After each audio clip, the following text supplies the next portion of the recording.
Hey everybody out there in YouTube land, this is Brett, TN Artist. So hey, here we are, part 10. It's taking a little bit to get this up here. Life got in the way just for a little bit. But here it is. This is going to be the final piece. And this I get it finished up to where I like it and want to call it done. So what I'm doing right here is going in and finishing out the hair. First of all, there are several things I need to kind of finish up and get done. But the first thing I'm starting with is the hair. And I've put it on a separate layer, and I'm just taking the marker tool and pulling from the surrounding colors to get my lights and my darks, and just putting it in as far as like the overall colors. Now you notice too, it was gray, kind of a bluish gray, and a darker almost black. So what I've done here is put that in, but then I also wanted to grab a little of a brownish color to kind of maybe show what some of his original hair color was before Battle made him all gray. And so working both sides of it and trying to get a feel for how I want it to look, and push it back and forth. Also going in and evening out some of the shadow colors, which I go back in later and do even more so. But just trying to start pulling everything together and finishing out. So I've laid the base color, and then from there what I want to start doing is adding in texture. Started some with the pencil, and then I realized, I don't really care for it, so I switched over to the ink tool, to the ink pen.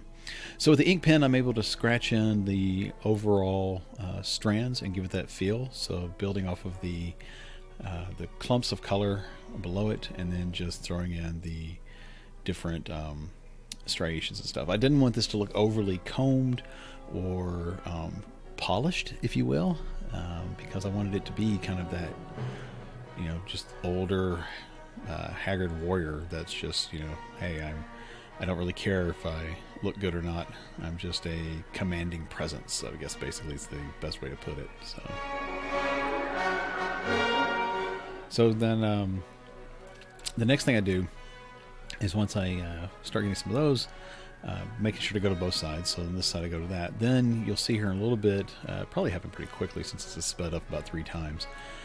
But what I do is I go back to the top, because you can see it kind of ends abruptly. So then what I do is I take the smudge tool and blend it back into the dark side, so it looks like it's really emerging from it. And then I wanted to make sure and have these strands of grays and just really kind of coming out across the cloak and everything else. So it's not all the same length. It's kind of a little messy and breaking up some of the look and stuff. So right there is where you can see I soften it back. So those strands got softened into it. And then just kind of going around and looking around. So then I realized, okay, I've got these smudges still from the original marker stuff that I put in. So I wanted to break that up a little bit and not just have these smudges of color. So I did that. And then I realized too, by doing that, I was like, okay, I need to put a color underneath that so that you can't just see the background through it. So that's what I'm doing here, is taking the chalk tool and laying in some darks. But I wanted to keep that kind of canvas texture coming through so that it still ties everything together texture-wise. And, trying to make sure stuff's over the collar and everything else.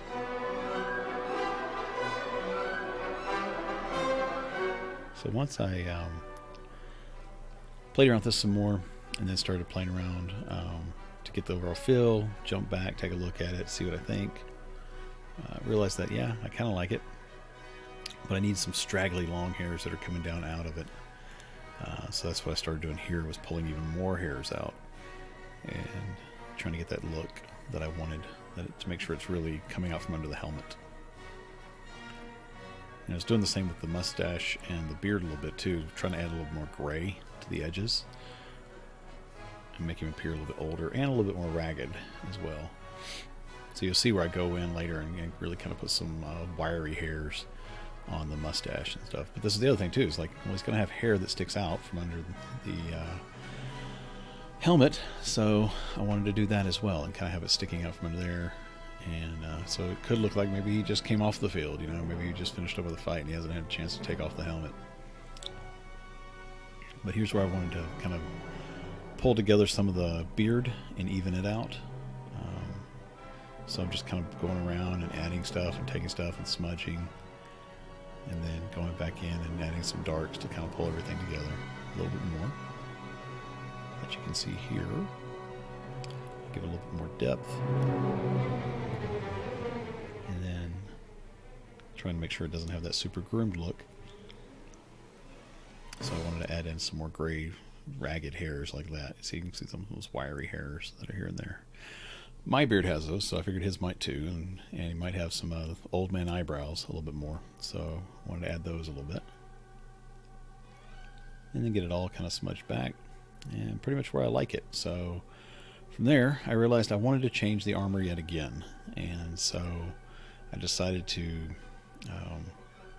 change that up quite a bit to make it more of square plates versus you know, the other type scales that I'd seen. So what I'm doing here is trying to just lay it out and get it how I like it. And then once I've got that done, I go in and add shadows and really kind of set it back and make it look, again, even more worn and used, and sitting back in the shadows there.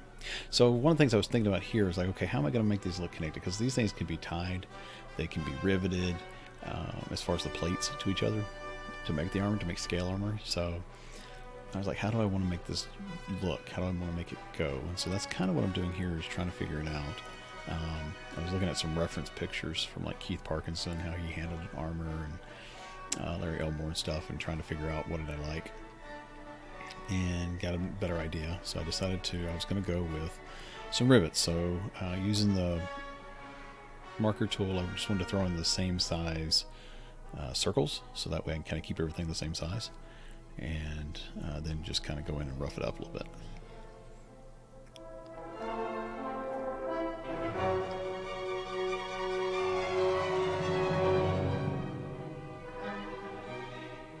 And then I thought, okay, I've got to tighten up some of these reflections and highlights here, so I was kind of doing that as well,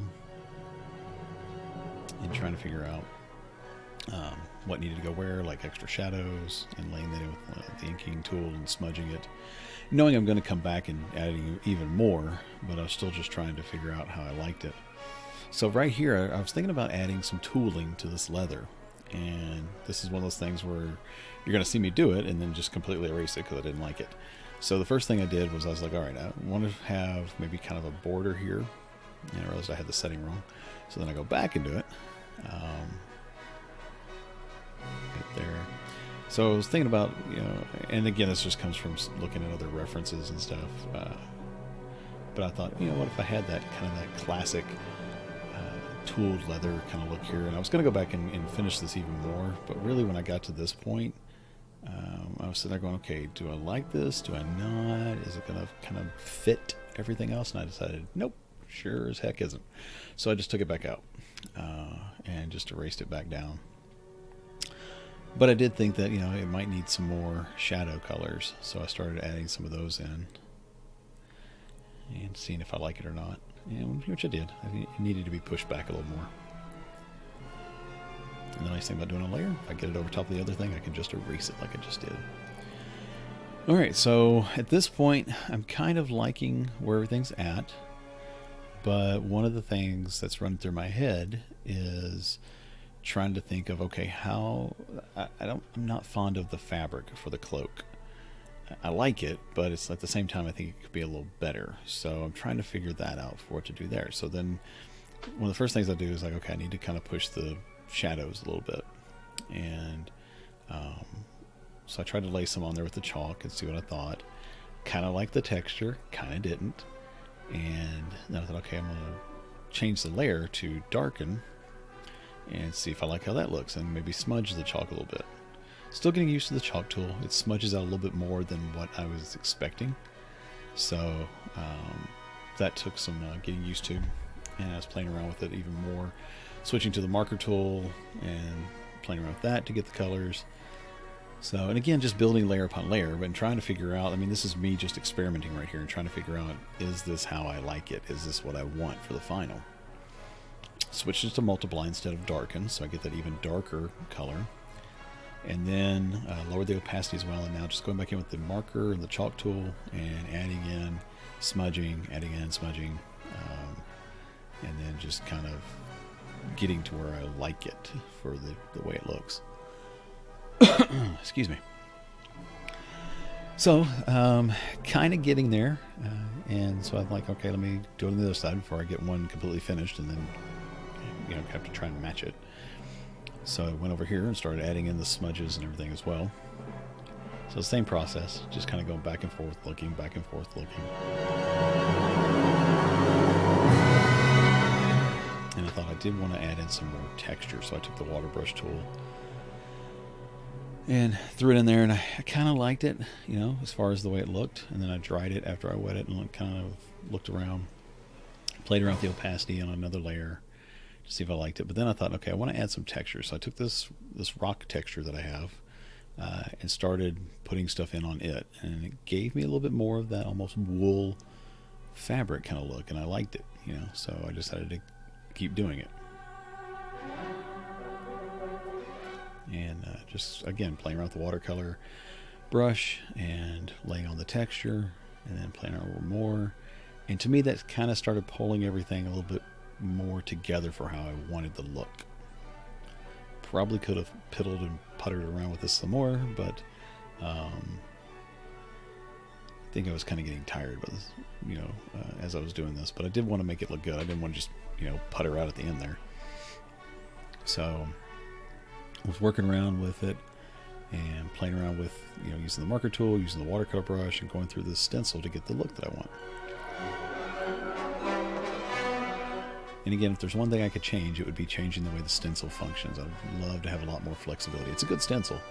I just wish I had more flexibility with it. Because, for example, that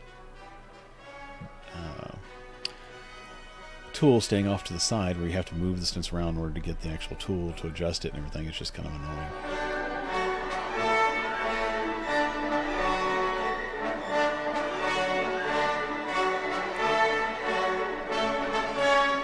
So I'm just continuing to lay in the texture and lay in the way I think it should look, and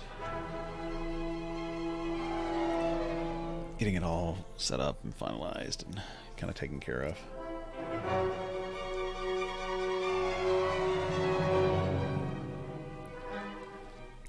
So I'd love to know what you guys think as this is kind of going into the home stretch. I'd love to hear your feedback and thoughts on everything. Have you enjoyed this? Should I do another one? Should I do a landscape one next, or what? I'd love to know what your thoughts are and kind of see. So what I'm getting ready to do right here is put a little bit more of the highlights in, but also trying to tidy up some of the edges just ever so slightly, and go with some more distinctive colors and highlights,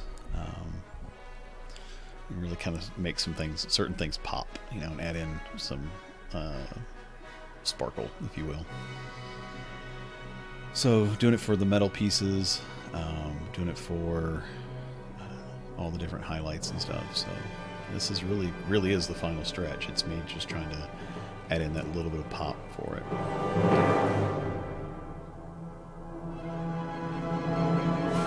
I did think about putting rim lighting on this guy to kind of make it look a little, stand out a little more, which maybe I should have done. I didn't do it, but maybe I should have. But I gotta admit, I really like how the metal turned out for his helm. And so I just it had that battle-worn look to me. But adding stuff here, like you see, like the highlights to the raised metal, trying to kind of figure out exactly where those sparkles should be.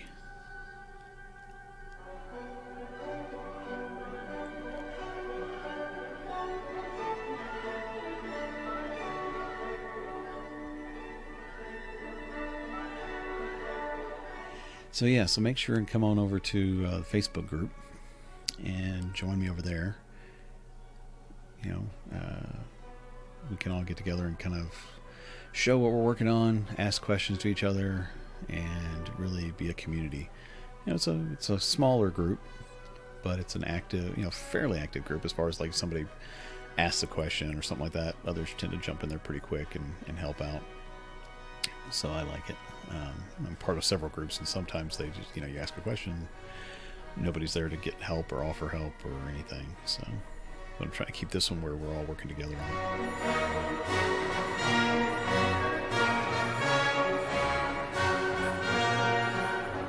So again, so just kind of that last minute tidy.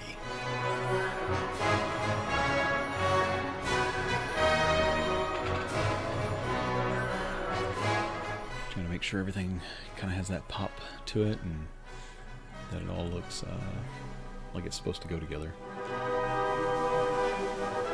So here I merge everything down into one layer, and so that's where I've committed to it. It's like, okay, this is where I want.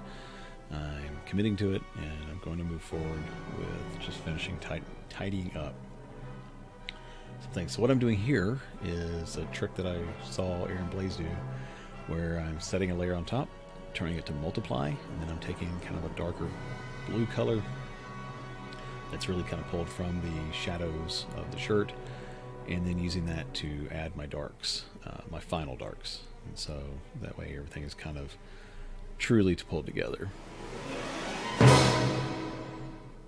And I'm using the marker tool for that, and just again pushing and pulling the darkness, and the shadows to it to make it just a little bit more dramatic lighting.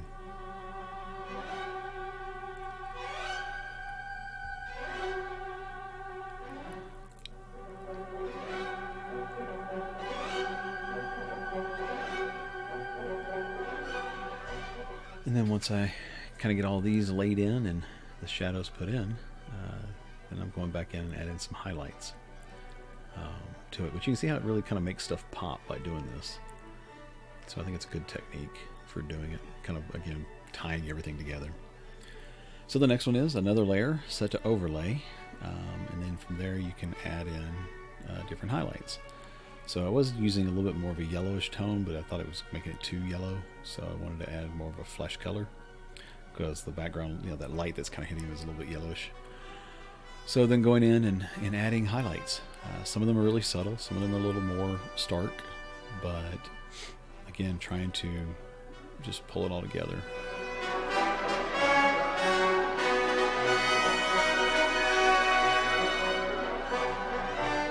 And then I thought, okay, I just need to find a little touch of dark, of shadows, and wanted to, kind of do the edges a little bit more,